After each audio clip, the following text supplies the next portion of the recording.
जब से मानव सभ्यता का इतिहास लिखा गया है, तब से आर्कियोलॉजिस्ट नई नई संरचनाएं ढूंढते जा रहे हैं। चाहे वो बड़े बड़े पिरामिड्स या मोनूमेंट्स हों, या फिर विशाल मैदानों में बने जियोग्लिफ्स, ऐसी कई संरचनाएं और उन पर खुदे हुए लेख भी मिलते हैं, जिन्होंने हमारे ही अतीत के बारे में हमारी सोच पर सवाल खड़े कर दिए हैं। आज से हजारों साल पहले के उन सबूतों में ऐसी नक्काशी देखने को मिलती है, जो हमारी आज की टेक्नोलॉजी और इंजीनियरिंग से कहीं बढ़कर हैं। आज दुनिया भर में मिल रहे पेट्रोग्लिफ्स और जियोग्लिफ्स जैसे उन कॉम्प्लिकेटेड स्ट्रक्चर्स को हमारे पूर्वजों ने आखिर क्यों और कैसे बनाया। हमारे अतीत में इन संरचनाओं से जुड़ी मिथोलॉजीज और कई लोक कथाएं भी प्रचलित हैं, और शायद हमें अपने सवालों के जवाब वहीं से मिलें।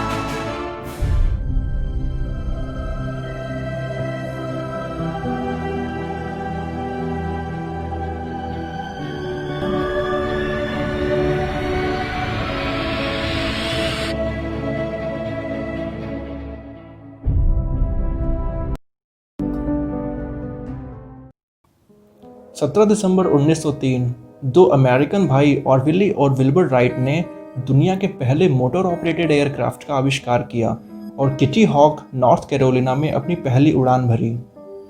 इसी के साथ इंसान के आसमान की ऊंचाइयों को छूने के रास्ते खुल गए और हमने दुनिया को एक अलग ही नज़रिए से देखना शुरू किया।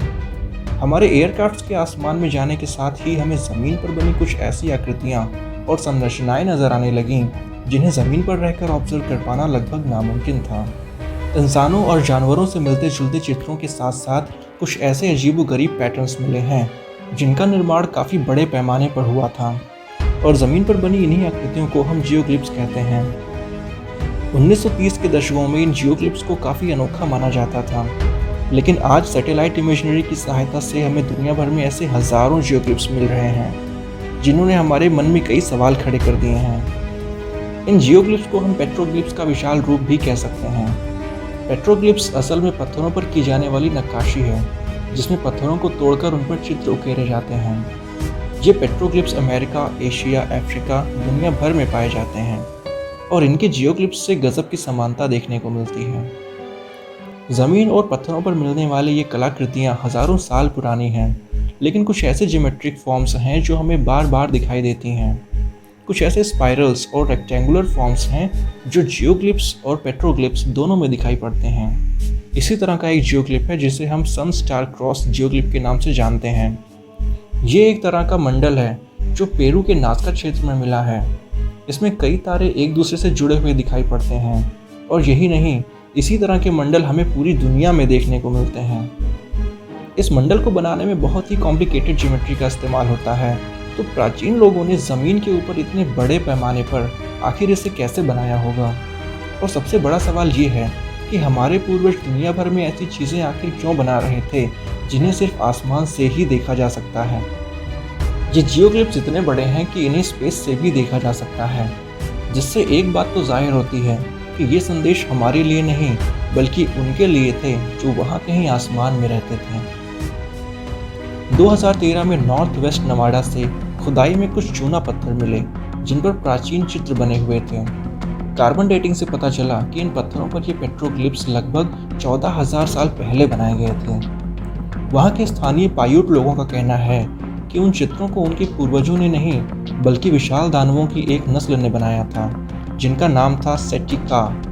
पायूट्स का कहना है कि वो बहुत लंबे चौड़े दानवों की एक नस्ल थी जो इंसानों की तरह ही दिखते थे, लेकिन उनकी ऊंचाई 7 फीट से भी ज़्यादा थी।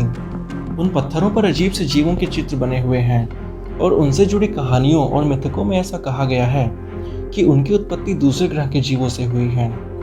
साउथ अमेरिका के चिले में स्थित एटाकामा डेजर्ट से इंसान के जैसे दिखने वाली एक अजीब सी आकृति मिली है, जिसे लगभग 10,000 साल पहले बनाया गया था। ये जियोग्लिफ लगभग 100 मीटर ऊंचा है, इसीलिए इसे एटाकामा जायंट के नाम से जाना जाता है। इसके सिर से निकलती हुई अजीब सी लाइंस बनी हुई हैं। आर्कियोस्ट्रोनॉमर्स के अकॉर्डिंग इन लाइंस को बहुत सोच समझकर बनाया गया है। वो इस तरह से अलाइन हैं कि वे साल भर के मून की साइकिल्स को रिप्रेजेंट करती हैं। एटाकामा जायंट की सिमेट्री बड़ी कमाल की है, लेकिन इतनी बड़ी आकृति को आखिर कैसे बनाया गया होगा, वो भी बिना आसमान से देखे। वहाँ के स्थानीय लोगों का कहना है कि एटाकामा जायंट ऐसा जरिया था जिसके अंदर जाकर उनके पूर्वज आसमान के देवताओं से संपर्क कर सकते थे।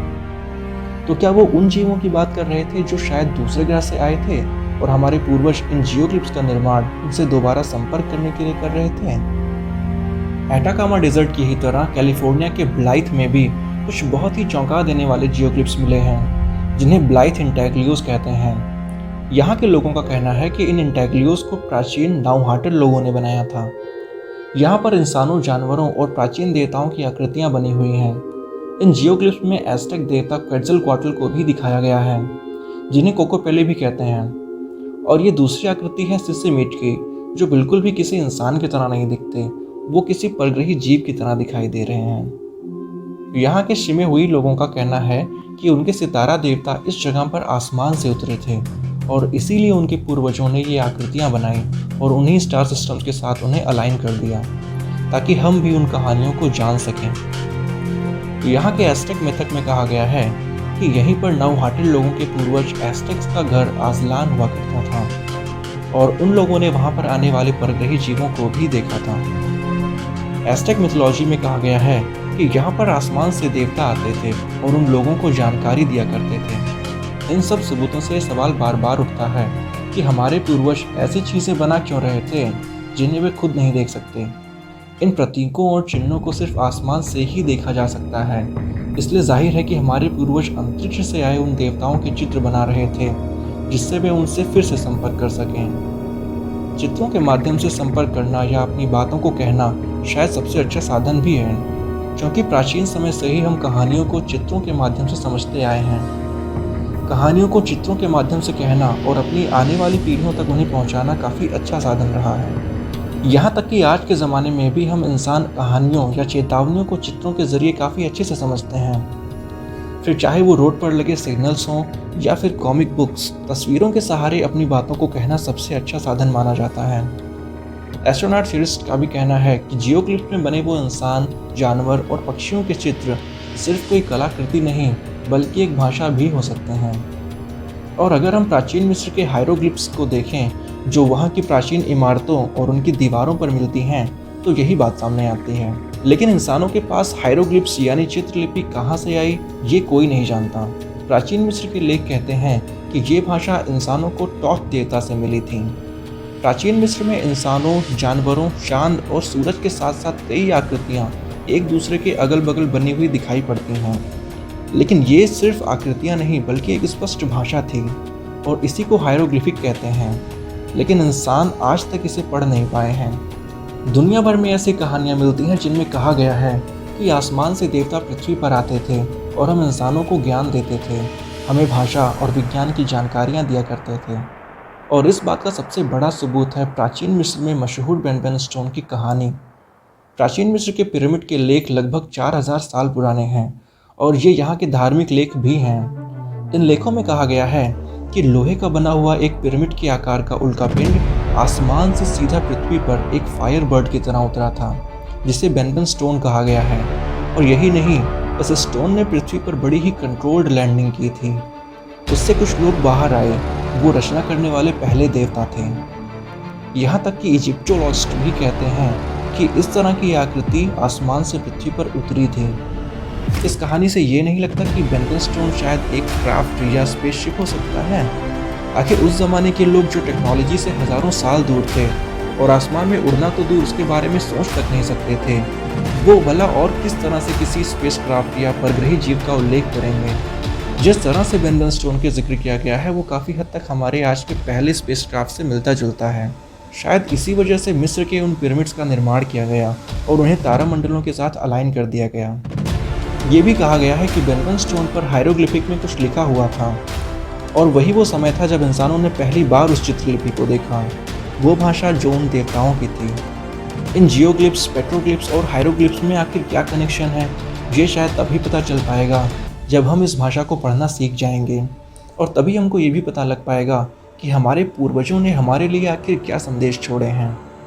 इन सब से एक बात तो जाहिर होती है कि हमारा अतीत उससे काफ़ी अलग और कहीं ज़्यादा उन्नत रहा है, जैसा कि आज हम जानते या किताबों में पढ़ते आए हैं। अगर आपको ये वीडियो पसंद आया हो तो इसे लाइक करें, अपने थॉट्स को हमसे कमेंट सेक्शन में ज़रूर शेयर करें। अगर इस वीडियो से कुछ नया जानने को मिला हो तो अपने फ्रेंड्स और फैमिली के साथ इसे शेयर करना बिल्कुल भी मत भूलना। शेयर ज़रूर करना। इस चैनल पर पहली बार आए हो तो सब्सक्राइब करके बेल आइकन को ज़रूर दबाना, ताकि ऐसी ही इन्फॉर्मेटिव वीडियोस आपको मिलती रहें। मैं मिलूंगा आपसे नेक्स्ट वीडियो में। Till then, spread knowledge and be curious.